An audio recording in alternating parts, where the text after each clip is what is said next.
I am Netmover Sitan. Welcome to the lore breakdown of Lobotomy Corporation Wonderlab. Yes, this is a side story for Lobotomy Corporation.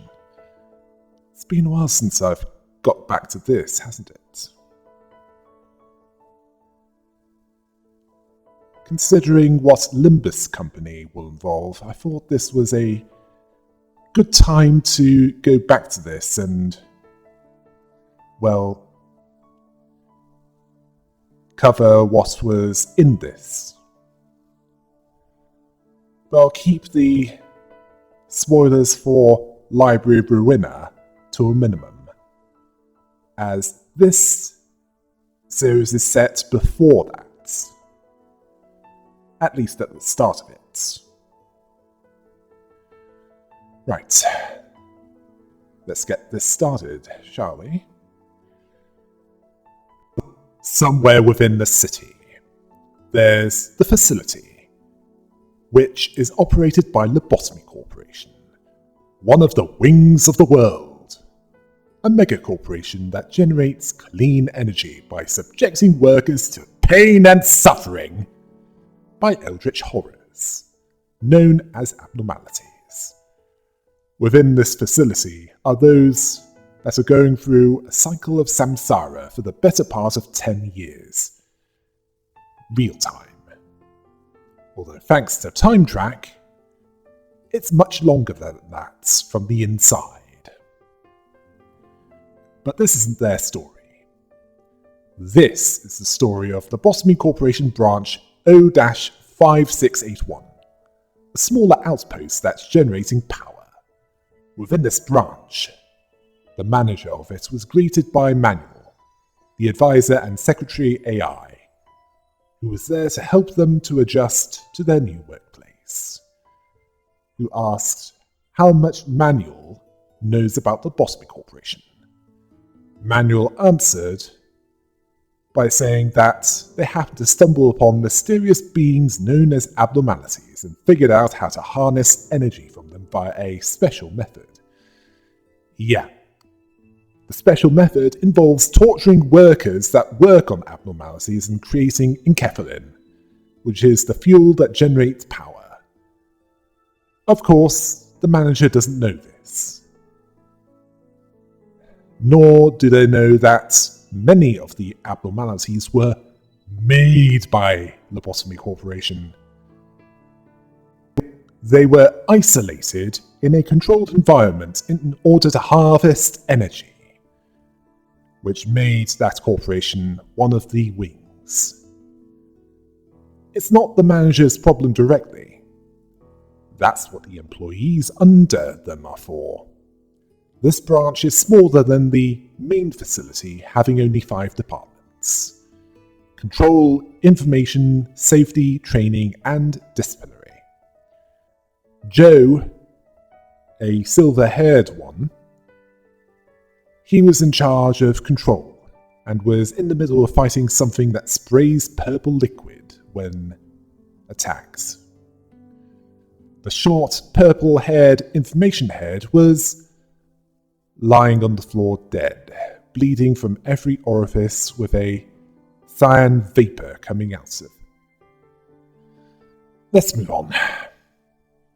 BB was the fiery, ginger-haired head of the safety department, who was busy with something. Daisy was the short-haired, blonde head of training, and she was making notes. And finally we have Sasha, the dark grey-haired one, with what looks like a cybernetic replacement left eye. He was the head of disciplinary, and he looks like he was fighting the same thing as Joe.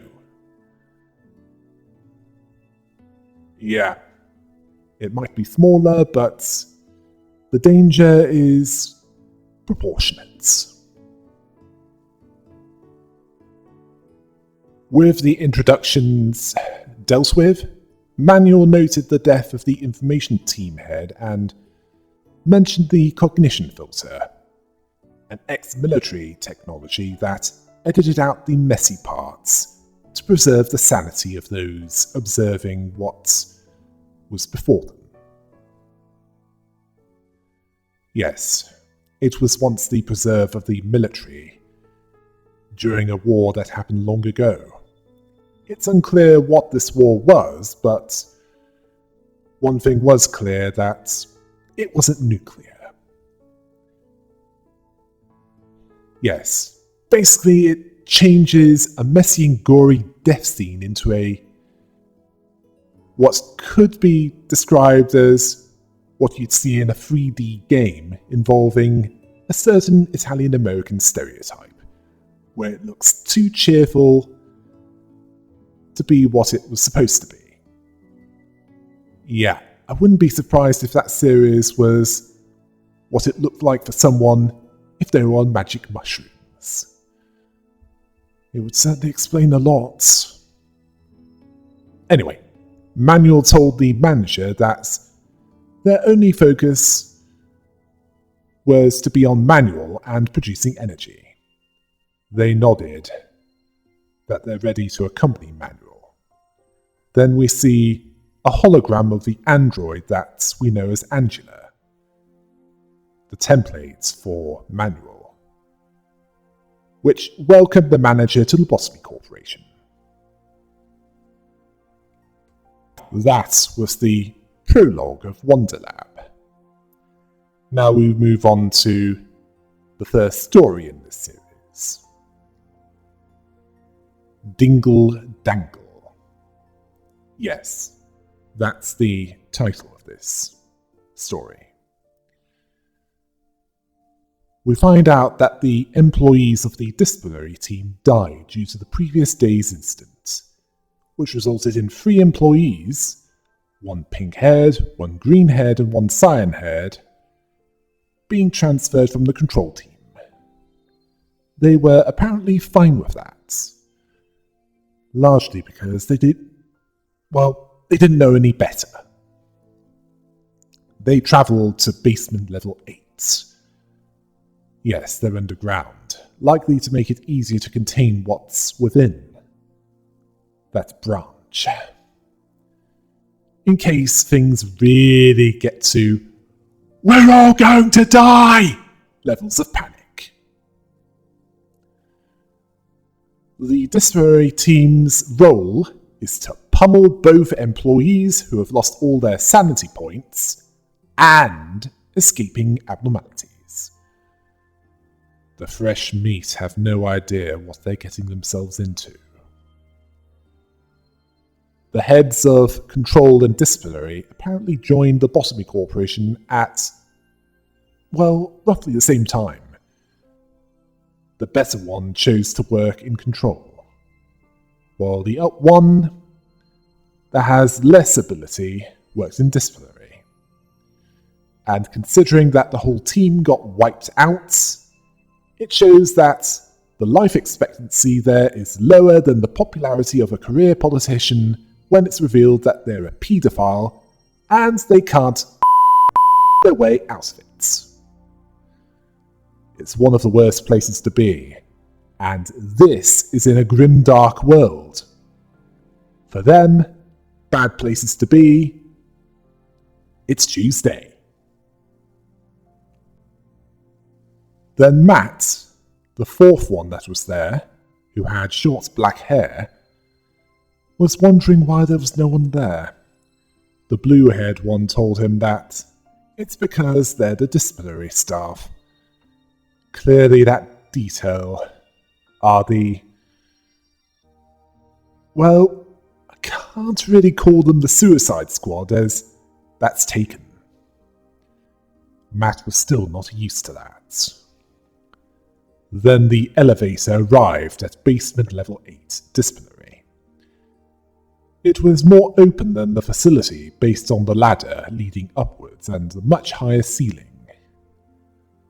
A short, messy-haired girl was carrying a box for the Suck My Energy vending machine that was to the left of the elevator door that they exited. They believed her to be a clerk carrying stuff. Yeah, their life expectancy within Lobotomy Corporation's many operations is even lower. Parker, the green-haired woman, saw the lack of armband or uniform, which warranted disciplinary action. She introduced the cyan-haired woman as Ella, along with Matt and the fuchsia-haired Mona. She asked the clerk for a brief introduction on the abnormalities in that department. She silently led them to the containment unit that was nearby and played an information team audio guide. Well, good of them to do that before their head died. The first abnormality was called Dingle-dangle. Risk level TEF. Not so bad so far. Although it can still be dangerous, even if it does look like party decorations. Then there's another TEF level called My Sweet Home, which looks like a children's toy. A dollhouse, to be more precise. Then we have the Hookah Caterpillar, risk level WAR, which was why the previous disciplinary team was wiped out. Yes. This looks like another twisted take on a familiar story. Specifically, Alice in Wonderland. Well, why not? They have twisted takes on Brothers Grimm, Hans Christian Andersen, even The Wizard of Oz, so why not Lewis Carroll's Opium Fever Nightmares? Anyway, those are the abnormalities in that section. Only 3. Strange. Then Parker told the clerk to bring some documents about them and told the others to get back to the lounge. Wait, there's a lounge in that branch? They have it easier. Then we see inside that containment unit, and the corpses of some employees dangling like twisted decorations for a slasher film antagonist reunion party, with the top half of their heads turning into streamers and their intact lower head having a small smile on their faces. Parker was understandably disturbed by this. Then they were attacked out of nowhere. She saw that it was trying to escape. She believed that the useless newbies died on her. So even though she didn't equip EGO, which was short for Extermination of Geometrical Organ, equipment beyond anything that's available outside, seeing it try to escape, she didn't think that it could wait.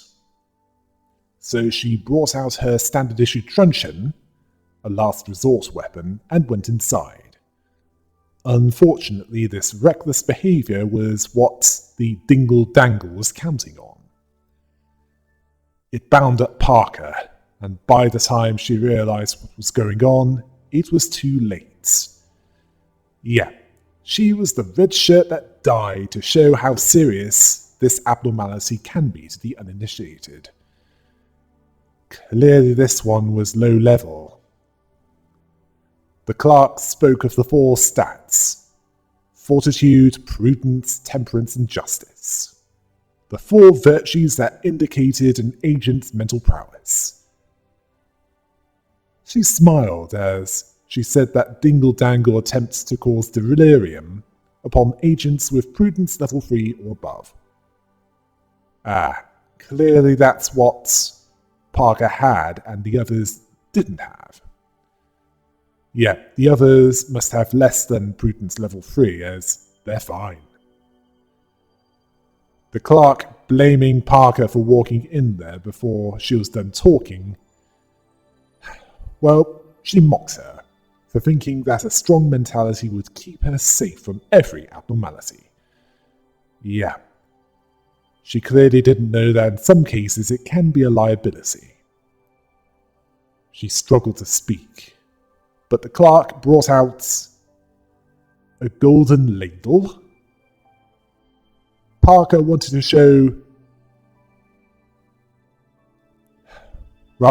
know who she was. She was Kat, the captain of the disciplinary team, the only survivor until they arrived, who made short work on this abnormality, while putting Parker out of her misery with her EGO, which traumatized the others. Dingle-dangle spoke to them, saying, "Foo, let's all become fruits. Let's hang together. Your despair, sadness. Let's all dangle down." Seriously, where did they get this one from? Pinhead? Kat then kicked the central column of Dingle-dangle as if to say, "Shut it, you!" She then turned to the others, who were deeply disturbed by what they just saw. She then smiled at them while greeting them, saying, "Welcome to the disciplinary team, fresh meat!" Thanks for that, Korean Wednesday Addams. Now we move on to the second story in this, My Sweet Home. We start this one with Kat waking up in her room. It was sparsely decorated, and there was a bag of strawberry cones next to her bedside table.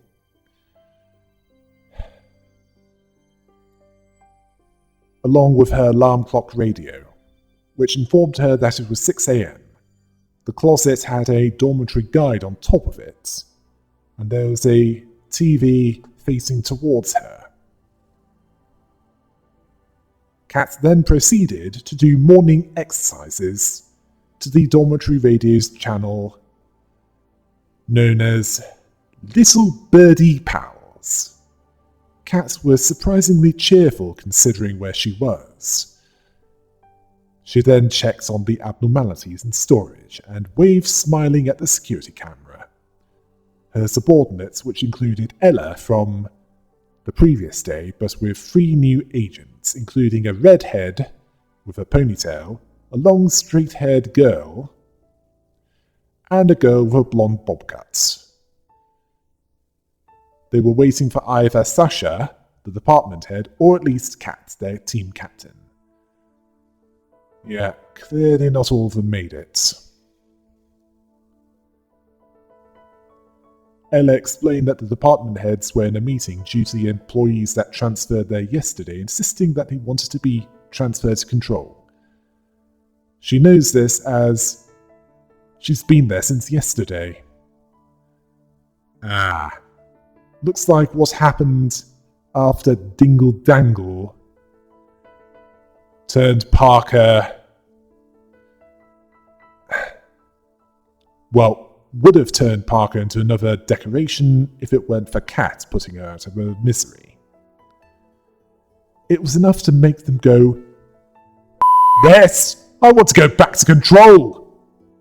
Then Kat appeared in an EGO suit that was pink with fuchsia details. She went to get a Suck My Energy drink, as the blonde bob-cutted one introduced herself as Nare. The redhead introduced himself as Finn, who apparently lived it rough outside. Well, thankfully, this wing has ridiculously low recruitment standards.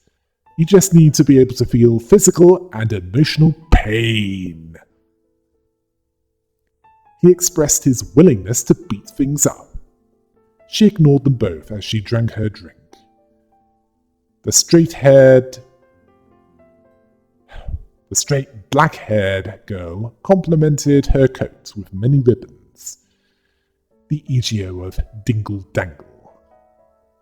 Well, she says that it suits Kat, and Kat liked it too, as it felt chilly whenever it fluttered. Finn wasn't impressed, as it seems that fashion was the only thing that she was interested in. She went on to explain that EGO are equipment extracted from abnormalities, made into weapons and clothes. They should be worn to increase survival chances against the abnormalities. Ella informed Finn that what that one was,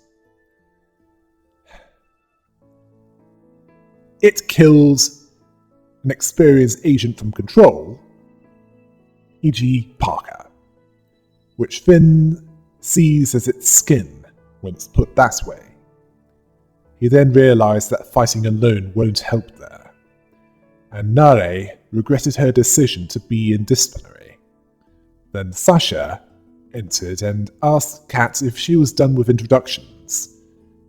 Ella introduced Sasha, the others greeted him.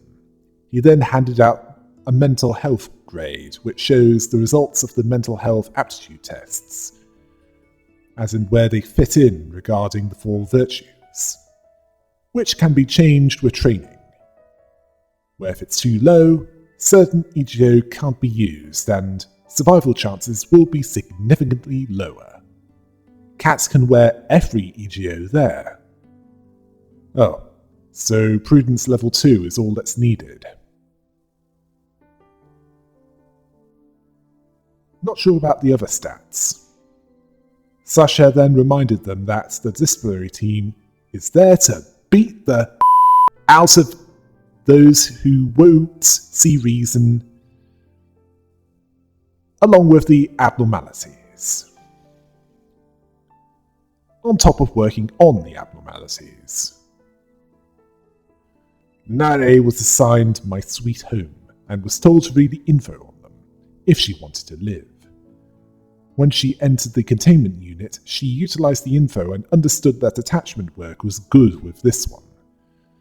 She was unsure how to do that and told it her story, where she watched something scary, where someone went crazy and ran around, where he dashed around the corridor so quickly in a ragged suit. Sometime later, Nare talked with one of the training departments, who admitted that she would have started crying in that position. Then Nare described that she wanted to go back to a safe place, so she went back inside the containment unit, then remembered that the counsellors of the training department were there to help her out. This clerk offered to give her someone to confess that to as well, as she's a coward as well. Seeing a fear shared is a fear halved. Well, based on Nare's trauma, it's not looking like it's working. Sometime later, she went back to My Sweet Home's containment unit and talked to it, telling it that on the way there, blood splattered over a nearby containment unit, like a bomb exploding, dying as if they were a popping water balloon. Finn was concerned that she was panicking, but she claimed not to be. My Sweet Home then told her that it was rude of them, that there was nothing wrong with screaming when she was scared, as she works in a slaughterhouse and that it was so sad. Well, at least this abnormality was aware of how it was there. Nare told it that she had My Sweet Home. Attachment, in this case, was what was needed there, talking with it and satisfying its social needs. She felt as if she was chatting with her favourite family member, but My Sweet Home knew that she doesn't have any family left. And Nare confirmed this, as they'd have stopped her from joining the Lobotomy Corporation if they were still around. Strange. You would have think that they would have wanted her to join a wing. They probably knew more than she did. And My Sweet Home knew what buttons to push, as it wanted to lay her on a warm cotton bed and feed her apple pies without cinnamon.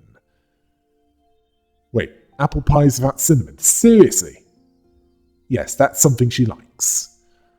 Well, some people like pineapple on pizza. There are crazier things to happen in this world. The reason for this was it's a home. A happy home for Nare, where she was safe. It provided her with a key.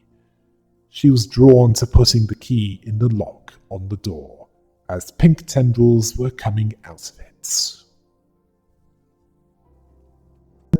Then the long, straight-haired agent known as Rose was stopped by a clerk from training.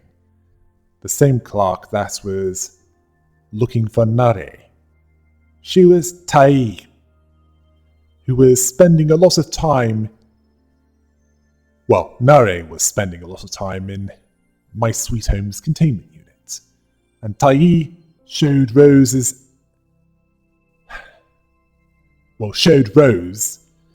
Nare's anxiety levels, which were very high, and had a high desire for escapism.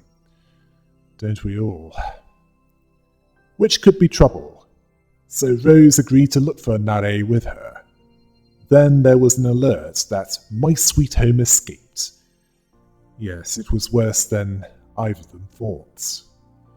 My Sweet Home was found as a twisted form of Nare who was trapped within the core part of the abnormality.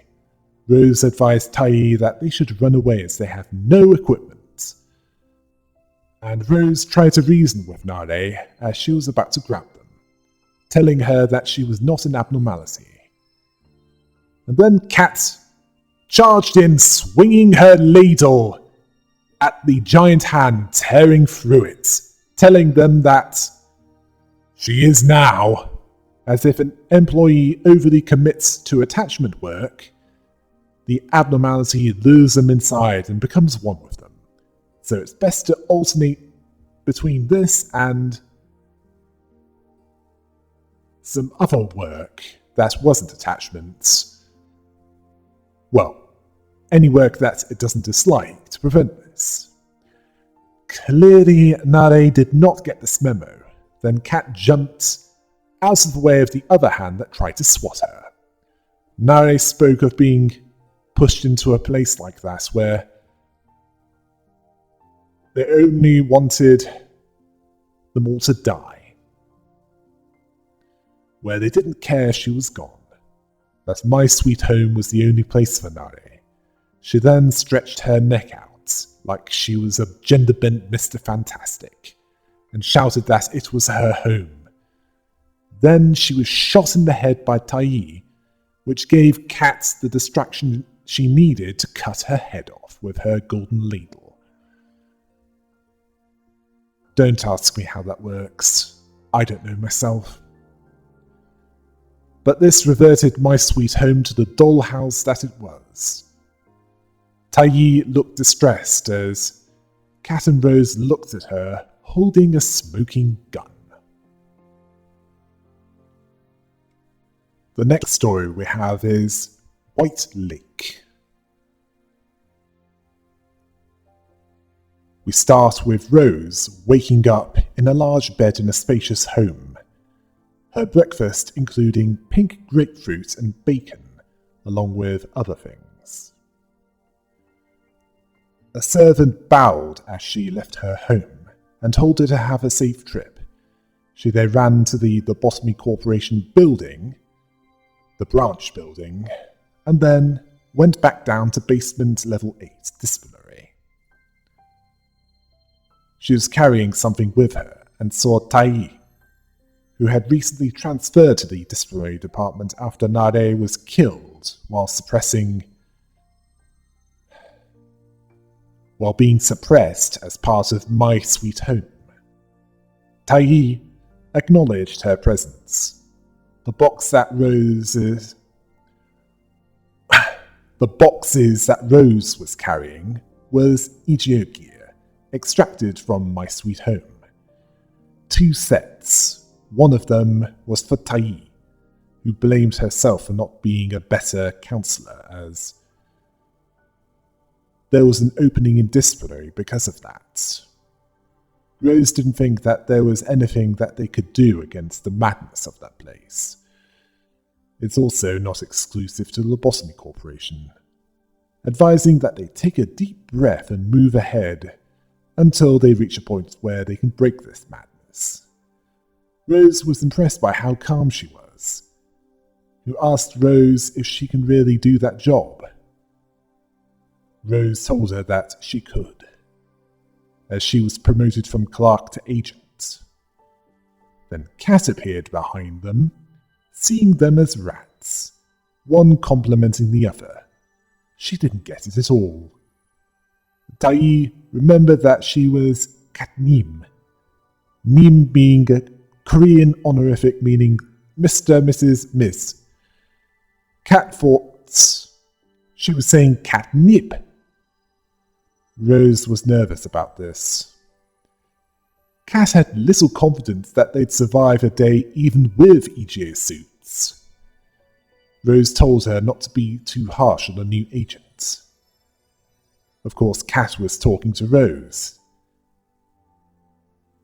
She told her that she'd be dealing with White Lake, a He-level abnormality.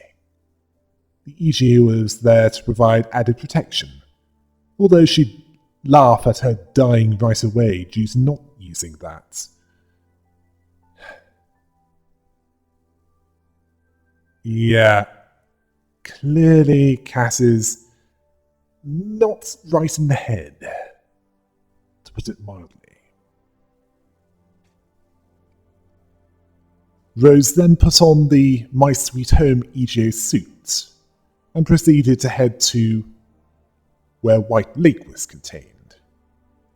In front of the door, she met Cookie, the curly blue-haired agent from the training department who was taking turns with her with White Lake. He was taking a look at it from the outside of the containment unit. It was pretty and looked like it was dancing. A fluffy, winged, one-legged ballerina who sought to charm Cookie by saying that he's just as beautiful as it was. Cookie was shaken by this, Rose noting that some abnormalities are capable of having sensible conversations with people. Rose agreed that Cookie was beautiful, and Cookie said that Rose was quite fetching herself. Apparently White Lake didn't breach containment and preferred insight work, which involved playing music for it or bringing fish bowls with flowers in them, which makes it somewhat bearable. Although Rose believed that it hated her, it tired of her giving, asking when Cookie would arrive, as it's only happy when it plays for him. Rose told it that 20 minutes remained of her work session. Rose asked if it hated her. It told her that it didn't. She was just so-so. She was pretty and knew its tastes. Then she spoke in bird-like noises. She believed that if she stayed any longer, there might be a huge incident. She considered stopping working on that abnormality, but she couldn't quit working on it, even if she wanted to. And Cat wouldn't listen to her regarding that either.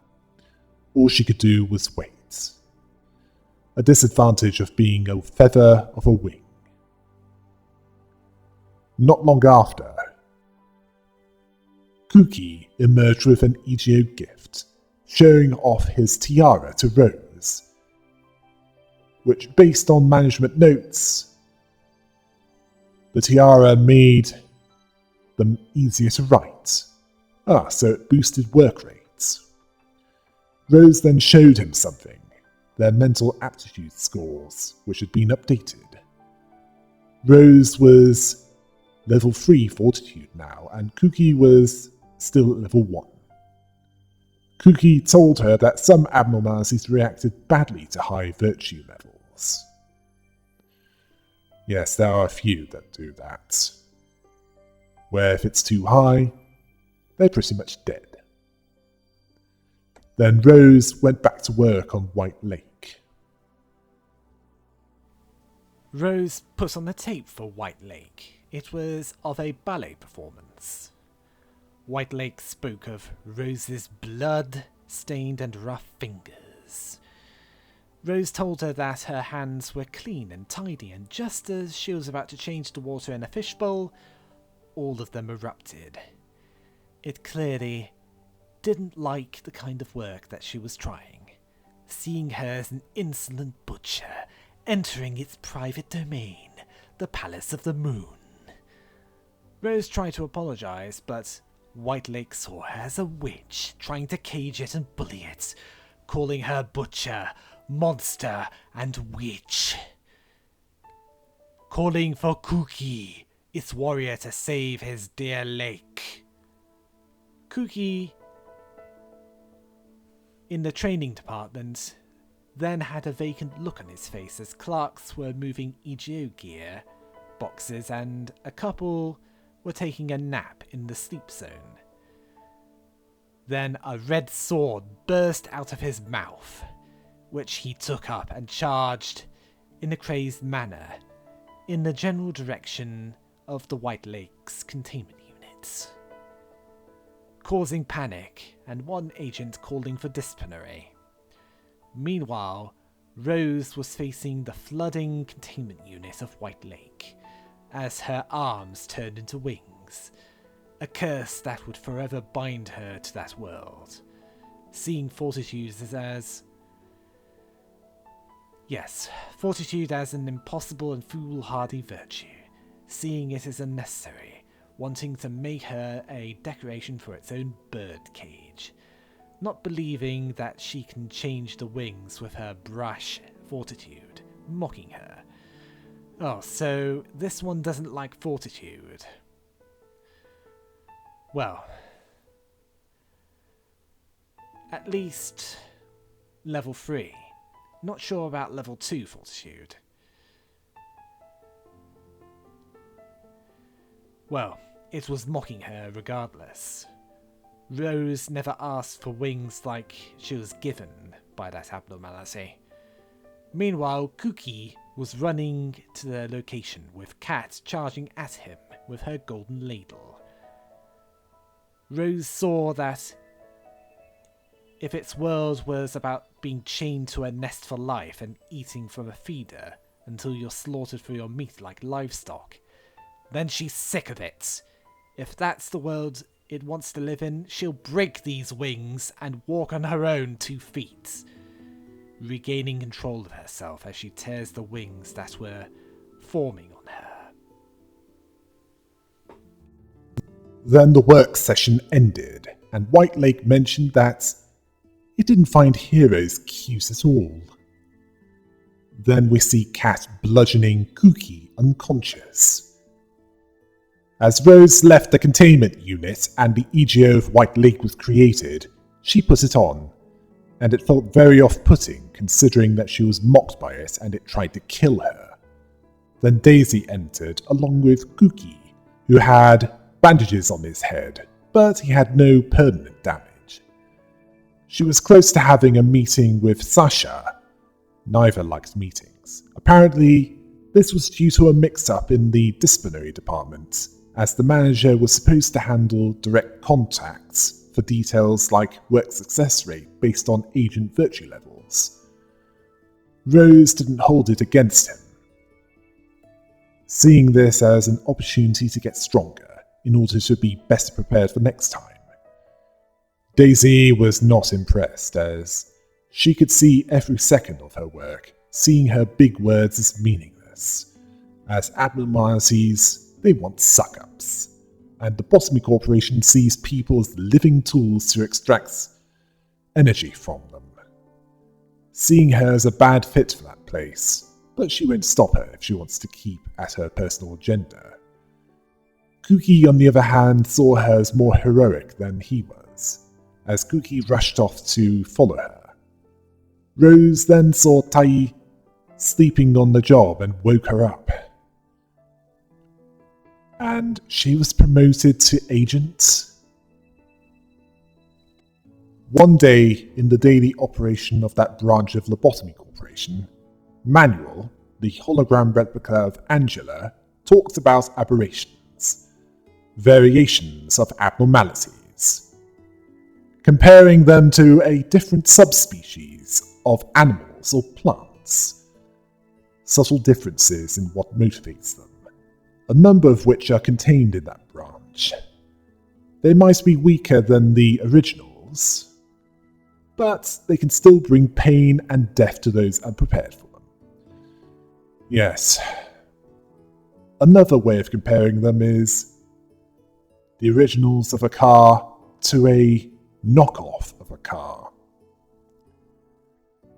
As in those that have a loose attitude towards copyrights. Now, this was demonstrated through a variation of red shoes, where it involved the one that wore them tearing off their own feet. Yes, much as the red shoes, which was based on a story of Hans Christian Andersen, which was loosely patterned on his half-sister. Well, this resulted in this agent bleeding to death.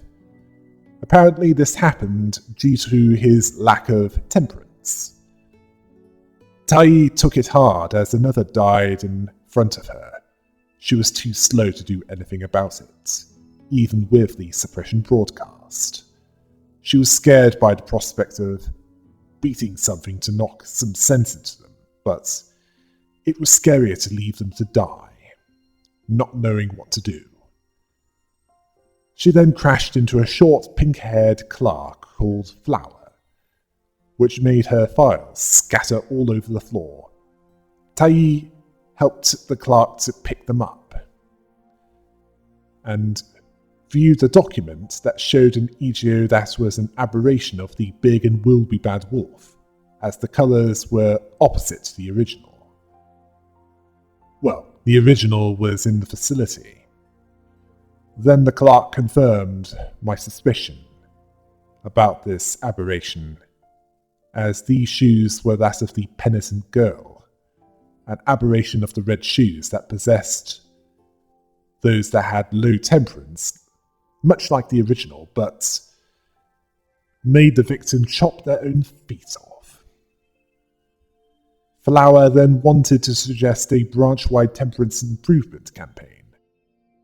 Tai supported this idea, and they then went to meet each department head.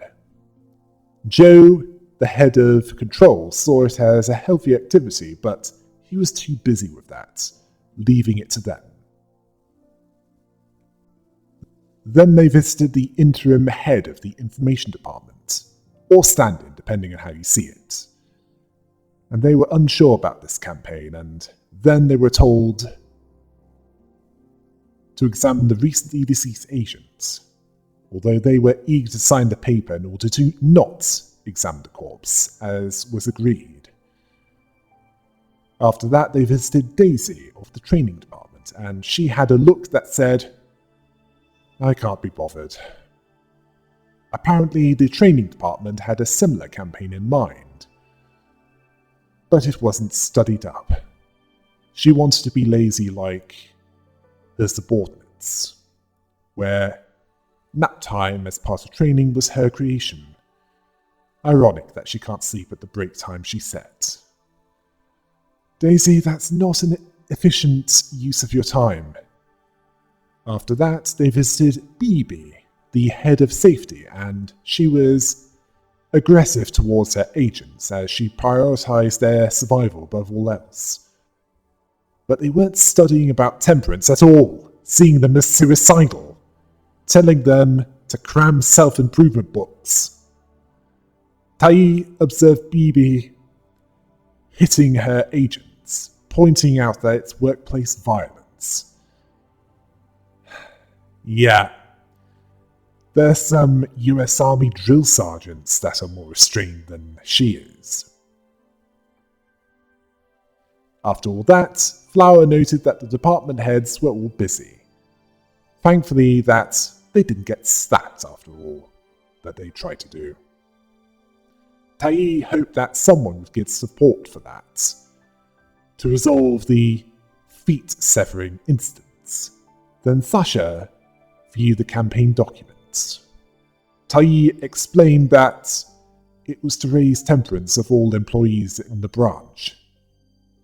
However, he saw them as the campaign, as savage dogs that bite and tear everything to protect the master. And if the master goes nuts, then they bite sense into them hard. When someone loses their mind, beat some sense into them to protect the weak and inept. While Flower was enthusiastic about this, Sasha saw it as 10 minutes of his lunch break gone. While Flower was happy about this, Tai questioned that. Then there was an alert that called them to floor 6, where multiple personnel were panicking. Tai rushed there to be the Iron Fist of Peace.